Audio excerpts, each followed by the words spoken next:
What's going on, guys? Welcome to episode 21 of Infected by a MOAB. This time, as you can see, we're playing on Offshore, and this is a pretty special MOAB. It's a pretty special episode because not only is it the first time I got a MOAB on Offshore, which is a DLC map, which I haven't gotten a MOAB on before, nor have I done an Infected by a MOAB episode on this map before, but basically, this is the first MOAB that I got with the Barrett. And right off the bat, let me just say, I am not a sniper. I do not claim to be. You guys never see sniping gameplays from me. I can't quick scope, I can't hard scope, I can barely hold the Barrett in two hands correctly. It is not what I do at all, and you guys will see throughout this entire gameplay I will miss 80% of the shots that are fired. I am a miserable sniper, and I'm sure you guys will see that, and I'm sure I will get at least 5 comments saying that you're the worst sniper I've ever seen. With all that being said, I have to say, Offshore, up on this scaffolding area with the Barrett, easiest way to get a Barrett MOAB on Infected. By far, easiest way. I've done it twice already, and it's just the absolute easiest way. So as far as Offshore is concerned, when this map first came out, even myself included, a majority of people did not realize you could actually get up on the scaffolding, and you're basically on the edge of the map looking out over everything.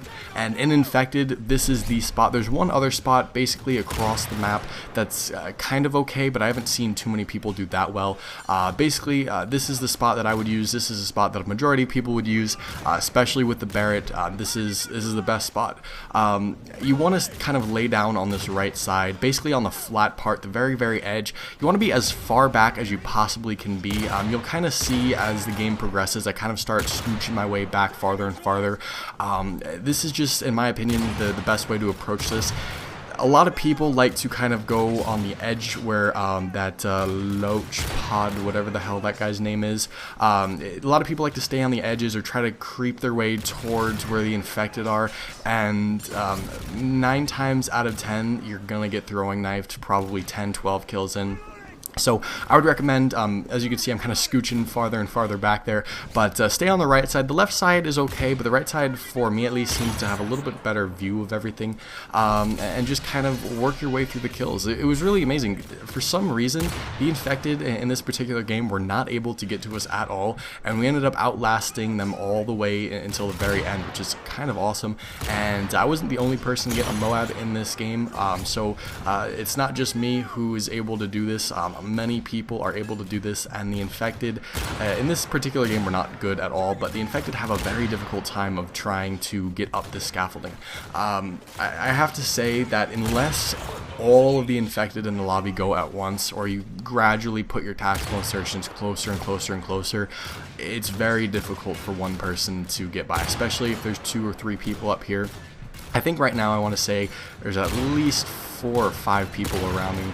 Actually, no, all 6 people are on the scaffolding right now. The 6 out of the rest of the people, all 6 people in the game right now are on the scaffolding. So if you can get a number of people up here, which nowadays, I mean, if you get into this lobby, I would say, I don't know, 15 out of the 18 people in a full Infected lobby are going to get up here. So as you can see, that guy called in his MOAB, and I get mine a little bit later on in this game.